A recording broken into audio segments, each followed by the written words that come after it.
If you've ever felt ready to step into a new chapter or season of your business, but aren't sure how to communicate the value of what you're offering, this episode is for you. Welcome to Seven Figure Copy, the show where I teach you how to create powerful strategic messaging so you can attract high-paying clients and scale your business to the next level with ease. I'm Gina Whitehouse, your expert conversion copywriter, and this podcast is for ambitious, value-driven female entrepreneurs like you who are ready to scale from 6 to 7 figures without sacrificing what matters most, your values, your time, and your family. In each episode, we'll dive into the art of crafting persuasive words for high-converting websites and sales pages, and you'll learn strategic copy techniques so you attract premium clients and boost your revenue. This podcast was created to help you tackle the challenges of balancing family life and business growth as you take your business to the next level.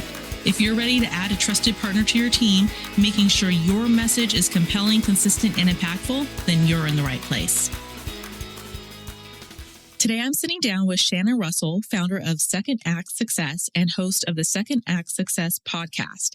Shannon is a career transition coach who helps women redesign their work and life so they can create freedom, flexibility, and fulfillment they've been craving. She's navigated her own second acts from producing high-profile TV shows to owning a top-performing franchise to now guiding women through their own big pivots. So she knows exactly what it takes to step boldly into what's next. Today, we're giving the program description for her Second Act Accelerator business coaching program a makeover. And you all know how much I love a good makeover. So we are going to be diving into the section of her sales page that explains exactly what someone gets when they join. Because if that part isn't clear, your target audience, your ideal client or customer, won't see the value, they won't connect with the transformation, and they won't say yes. If you've ever wondered why potential clients scroll past your offer without taking action, this audit will help you see the difference clear, benefit-driven copy can make. So stick around because Shannon's also sharing insights from her own entrepreneurial journey and her new book, Start Your Second Act, including how to make confident, strategic moves in your business and keep your offers fresh and relevant as you grow. So let's jump in. Hi, Shannon. I am so excited you're here with me today. Thanks for inviting me, Gina. I'm so happy to have this conversation. So I'm bringing you on today because we're going to do a little copy audit of your sales page, and it's for the Second Act Accelerator business coaching program that you offer. And for those of you listening, I love to do a copy makeover. You know this probably already. So this is going to be one of those days. So Shannon, we're going to dive into the sales page for this program. And the section I actually decided to do a small makeover of, it's kind of, maybe you would say like a quarter down the page, between a quarter and a halfway down the page. And it has 2 subheadlines, 5 bullets, and then it's got an arrow pointing down to the next section. And what you're doing here is you're basically saying, this is what the before subheadline says. It says, in just 3 months, you will learn my second act strategy and create a strategic plan to launch your business with confidence. And then you have another little subheadline that says coaching, course, community, and then 5 bullet points. And I'll read those in a minute. But basically what you're doing here is that you're telling your target audience exactly what they're going to get. Would you like to add anything about maybe your thoughts behind this section when you wrote it? Yeah, I just wanted to further explain what they would tangibly walk away with in this section. So just like you said, just kind of laying it out for them in more detail. But if you feel like, I'm excited to hear your thoughts because you're the expert. All right. No, that's great. And I would say there is a blueprint or a framework, definitely to putting a sales page together. But the way you have it written here, and I'm going to read this soon. I think the way you have it written here belongs more in your, what I call the deliverables section. So I think a lot of times as business owners, when we sit down to write these sales pages for our offers, we automatically start writing that this is what you're going to get. Right. And so I think about that, like I call them the deliverables, or I just call them like the facts, and everybody needs to know those things. There's nothing bad about that. But before we get to that section, I think, and I see this in your sales page, that we need to even push a little harder into painting that picture of what they're going to get from going through your program. So right now I'm going to read the 5 bullet points. So this is what she has. It says, first bullet point, Get clear on the type of business you want to start through a course and coaching. The second one says, design a roadmap and timeline to get your business off the ground. Third is create a plan to take action as you build your second act business. Fourth says, get access to one-to-one coaching and group coaching so you have support every step of the way. And then the last bullet point says, utilize ready-for-you resources to turn your dream business into reality. Now that I read this, I'm thinking, give us a short description actually of what this coaching program is. Yeah, so the program is for women who want to exit their professional 9-to-5 job and start a business. So some enter the program with an idea already, and some are trying to narrow down that idea. So really my promise is that at the end of 3 months, you will have your business idea fleshed out and more or less ready to go. So yeah, so that's exactly who it is. And I'm thinking now, after you reread those, that I am telling them what they're going to get in the program, but not necessarily what they're going to get out of joining the program. I think those are two different things. Is that what you're seeing as well? Yeah, that's good. And I like you made that distinction. Let me remember you said I remember you said in and out. So you're telling them what they're going to get in the program, but what we really need to do at this point in the sales page is still tell them what they're going to get out of the program. So what we want to do is we really want to focus on that transformation, the benefits, like how are they even going to feel after the 3 months, right? And then later on down the page, there's absolutely a place where it says, okay, you're going to get this, and you're going to get this, and you're going to get this. But even then, when you write those bullets, you don't want to just say, for instance, well, you're going to get 5 one-to-one coaching sessions with me and leave it at that. You want to take it a little step further. You want to think you're going to get 5 one-to-one coaching sessions with me so that, and then you enter in that transformation and benefit again. So they see the reason for it and can see themselves in it. So I love that. Let's talk about what I rewrote for you. So I rewrote for you a new sub headline that will introduce this section, and then a second little sub headline, and then 3 bullet points. And then we got another sub headline that transitions someone into the next section. Okay. So here it goes. That first sub headline, instead of where you said, in just 3 months, you will learn my second act strategy, ... I wrote, create the business you've been dreaming about without the confusion, second guessing, or endless delays. So right here, you're telling someone right away, like, this is the dream, right? Create the business you've been dreaming about. This is the thing that they want. Yeah. And then you're telling them, like, you're hitting on those pain points without the confusion, without second guessing yourself all the time, and without endless delays. I feel like you're about to say something. Home. Yeah, the delays really hit home, I think, because that's what everyone, like, you can have this idea, but you push it off and push it off. And I get that from a lot of my clients, because they are women and they're balancing all of the things, that those delays are like that hindrance, I think, that just kind of hangs over them. So that's a great word to really describe that pain point. All right, great. So the second subheadline, and this is kind of what introduces the bullet points. It says, what if I told you that in just 3 months, you can go from, and then ... And then we're going to go into the 3 bullet points. So we're already setting up those bullet points so that they know, okay, you can go from this to that. All right. So the first bullet point says, knowing you want to change, but feeling unsure where to start, to having a proven plan that takes you from idea to business launch without the confusion or wasted time. Then second bullet point says, second guessing every decision to making confident choices backed by strategy and support. And then the last one says, drowning in ideas, but making little progress, to knowing exactly what to work on each week so you can move forward with focus, momentum, and measurable wins. And then the subheadline after that, it's a transition sentence to the next section, says, here's how we'll make it happen step by step inside the second act accelerator. What do you think of that?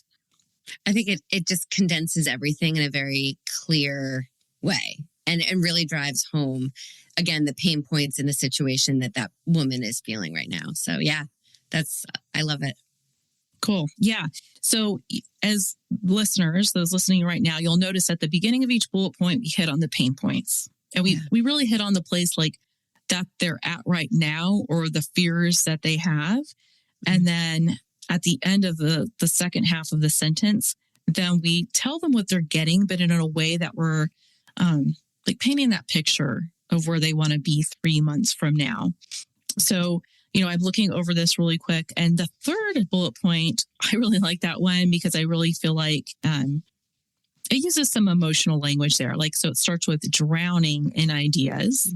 I feel like I've been there so many times where I just have so many ideas that I actually have to write them down. Or else, yes, I do feel like I'm drowning in them, right?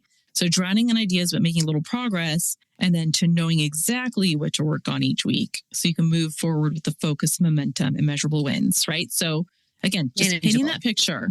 Mm-hmm. Yeah, manageable and ready. Yeah, they can take action. So when you read this, do you feel like it reflects the results of your second act accelerator, what your clients will experience in those 3 months?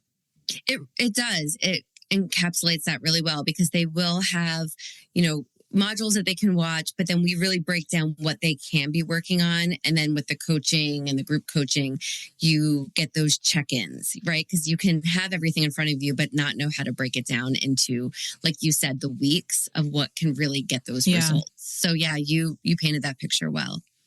All right, great. Well, I'm so happy to do that for you. And I want to go into some questions soon, just so we can talk about you and your book and your expertise. But before we do that, I want to talk about one more thing on your sales page. Mm-hmm. And for those of you listening, there's just one thing that I don't want us to skip over here. Okay. So on your sales page, you have an About Me section, and it's all the way at the very bottom of the sales page. Let me ask you, why did you think to put it there? What was your reasoning behind it?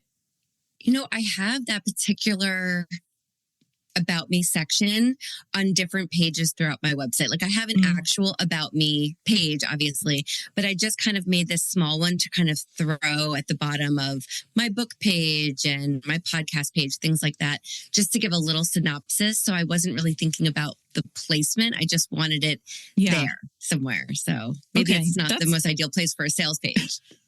It's totally fair. That is a totally fair reasoning. When I put my website together, like I have certain blocks like that I can favorite, or like you can put a heart, like it's Squarespace that I use, right? And so I will add those like to every page because it just makes it easier. So I totally get why you did that. So, but what I want to point out here is that a sales page is different than the other pages on your website. In fact, you're just going to have like even twice or 3 times the amount of words that you will have on a sales page than maybe your About Me page or your home page. And because it's a sales page, you're sending someone there to buy your product.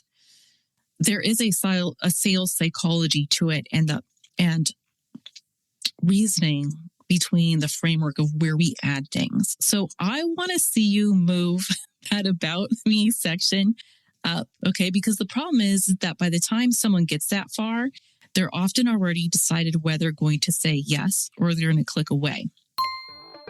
If you've ever thought, I know my offer helps people, but I'm not sure if my sales page is motivating people to buy, I want you to know right now that you are not alone.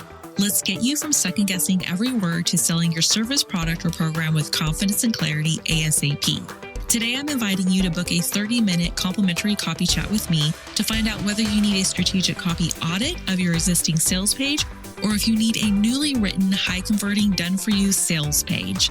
Let's make your offer sell easier, attract the right fit people, and make them think, how did she get in my head? Go to the show notes to book your call today or go to my website at whitehousesm.com. So here's the thing.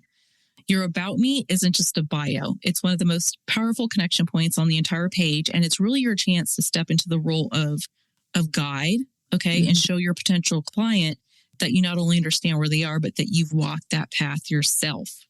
That's really important, right? We want to build that connection. So that means sharing in just a condensed way. It doesn't have to be a full page of your story, right?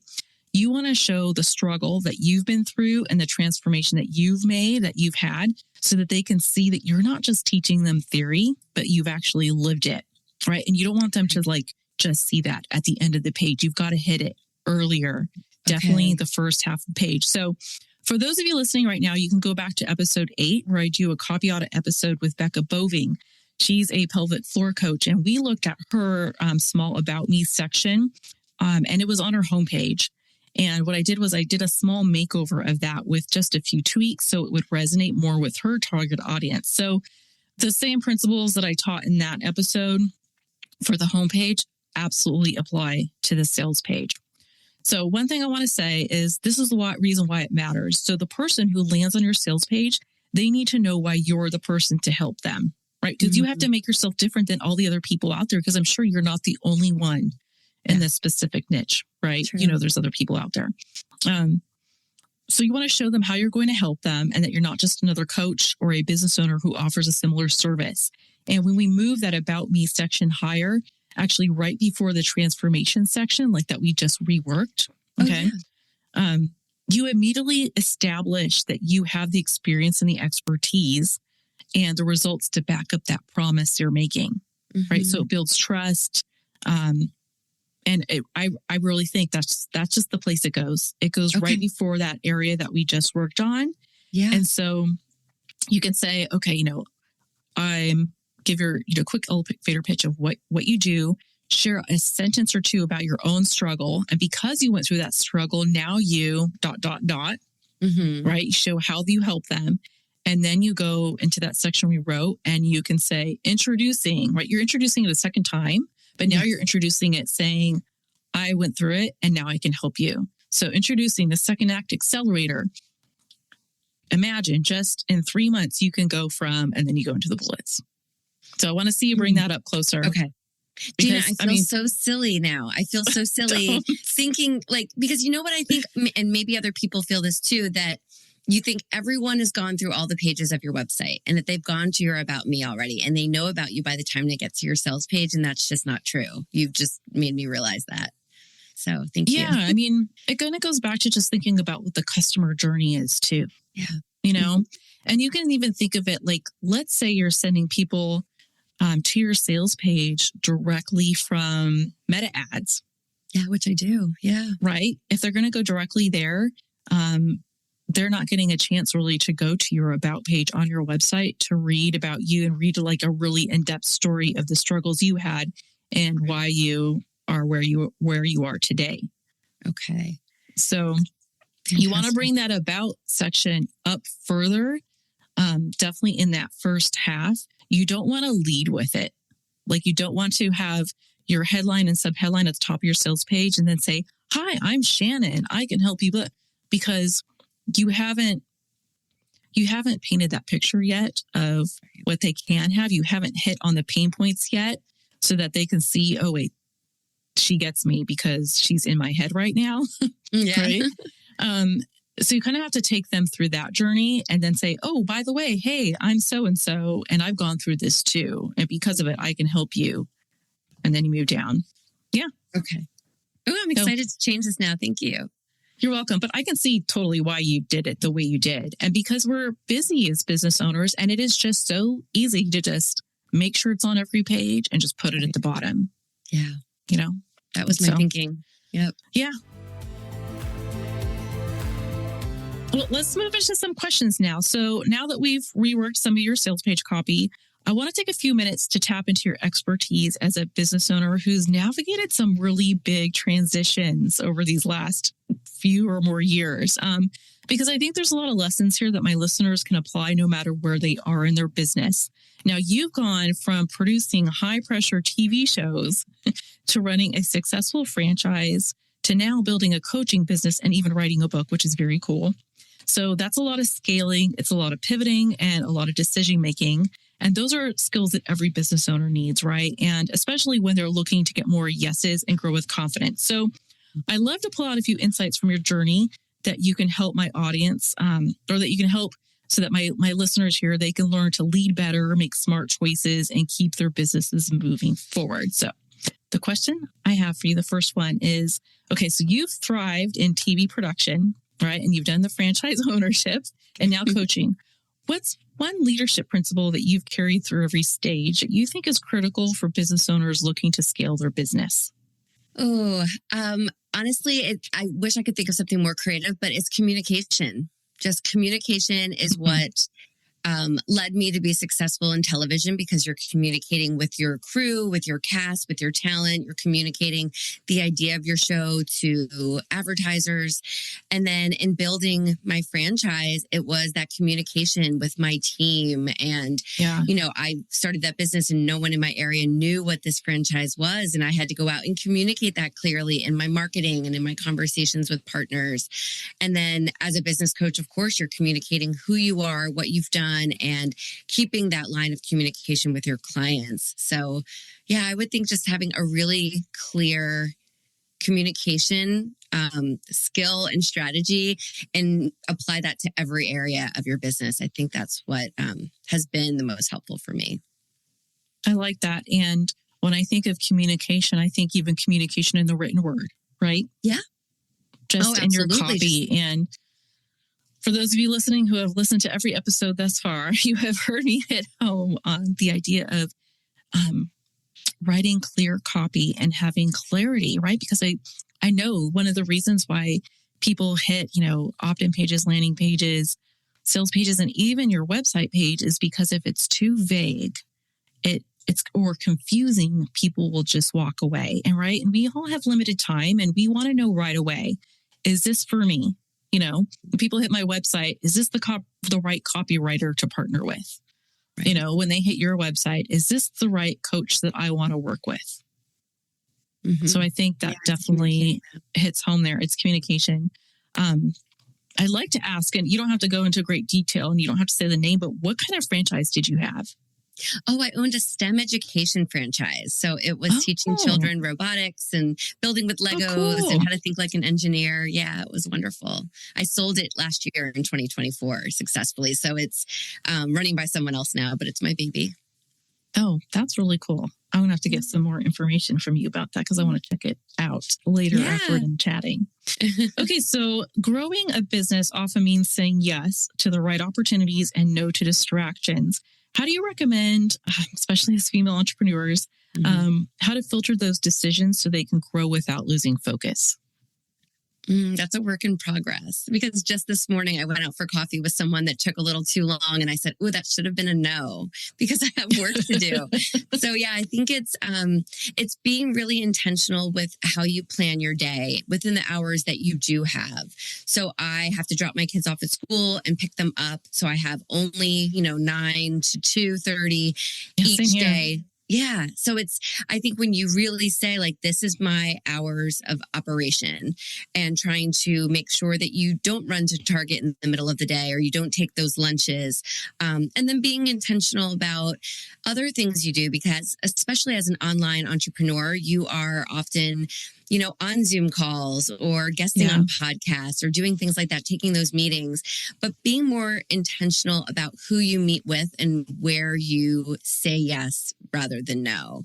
And I'm still working on that, but I think it's really just keeping those hours, and really just keeping to that schedule, being really regimented about it and realizing it doesn't have to be a no, never. It can be no, not right now. I'm working on this one launch or this project and let's keep in touch and get together in a couple of months. Or, I'll speak on that stage. Oh, this is actually not going to work right now. Maybe I'll come back to you next year.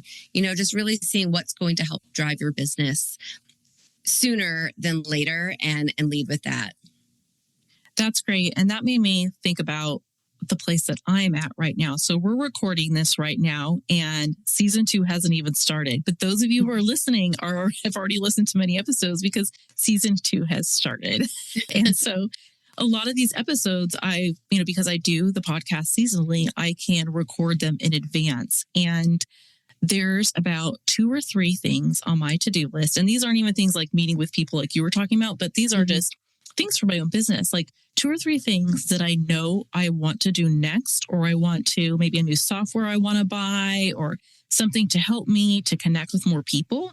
But it is on the list of do it in 2 weeks. Yeah. And I have it scheduled in my calendar. I'm saying no to it right now, although I know I could benefit from it right now, but right now I need to focus on this. So even sometimes it's those tasks that are on our list that we kind of have to say no to right now. I'm going to put that on in the schedule and the calendar for next month. Right. right? I love that. Yeah, absolutely. And it's just prioritizing where it needs to go. So yeah, your list can change Yep. as the days go by based on what you need. I like that. Yeah. So let's talk about your book a little bit. I'm just really fascinated by this. I love that you wrote this book, Start Your Second Act, and it's about navigating big transitions. What's one piece of advice from the book that applies even to a business owner who isn't starting over, but is stepping into a bigger chapter of her business? Absolutely. It pertains to that, to any kind of pivot or transition. And I would say my main thing is to follow your why. So know why you are pivoting to scale your business or why you're heading in this new direction, and think about that why and use it almost as an arrow or a compass as you're figuring out and making those decisions to get there. And I think it's easy when you're making any kind of second act change or transition to see all the shiny objects and want to do this and want to do that. And you get really excited about the prospect of change. But by checking in with yourself and sticking with that why, I think you get to that end goal, that end result a lot quicker. So I think with any change in your business, it's knowing your why, making sure that you're planning and making every decision for your business based on that why. Yeah, I think of it as a filter. Yeah. Filter everything through it, which makes it easier to say yes or no. Very true. The things we take on. Yeah. Okay, so here's my last question for you, and I like to ask it to everybody who comes on the podcast. If you could give one piece of advice to our female small business owners here who are in a growth mode and want more clients saying yes without burning out, what would it be? And how can she, balance her personal life, family life, and business life so she lives a thriving life? I think it goes back to, again, like planning your day. So if you know that you only have this many hours, maybe it's scheduling, okay, how many clients can I get to if I have all the clients in the world during that time? And also seeing when else you have. So for me in my business, I meet with clients on Tuesday evenings. That's my one evening where I have hours set where clients that are on the West Coast, since I'm on the East Coast, I can now talk to them because they're a little behind. So I try to make it in a sense where I'm not missing dinner with the kids 7 nights a week. It's just one night where I'm taking calls. Good. So I think take those clients. You want to fill your calendar up and do it again within your parameters. And if it means that maybe even for a few hours on a Saturday morning that you need to do some work that's admin type work so that you can take those clients, all day Monday, then that's something that you might want to put into your schedule too. So yeah, you want to bring those clients in. It's just a matter of doing it so you don't have that burnout. Right. That's good. So you don't have the burnout, and so you leave time for your family too, right? So it's not, which is why you started the business. Yeah. One night a week, that's not terrible. It's like, as everybody understands, that's the one night, but I've got all the other time for you. Yeah. So setting good boundaries. Well, thank you so much for coming on this show. How can listeners learn more about you and find you? My website is secondactsuccess.co, and everything there on the website, how to work with me, free resources, my book, my podcast, it's all right there. All right. Very cool. Well, thank you so much, Shannon. I look forward to talking to you again. This has been such a great conversation. Me too. Thank you so much for having me and for all of your help with the sales page. Thank you. Thanks for tuning in to this episode of 7-Figure Copy. If you've enjoyed the show, don't forget to leave a 5-star review on your favorite platform and follow me on Instagram for more insights. Can you think of one female entrepreneur or small business owner right now who could benefit from listening to this podcast? Please share this episode with them. And if you're ready to hand off the copy for your website, emails, and sales pages, head over to www.whitehousesm.com to book a complimentary copy chat with me. Let's partner together to take your business to the next level.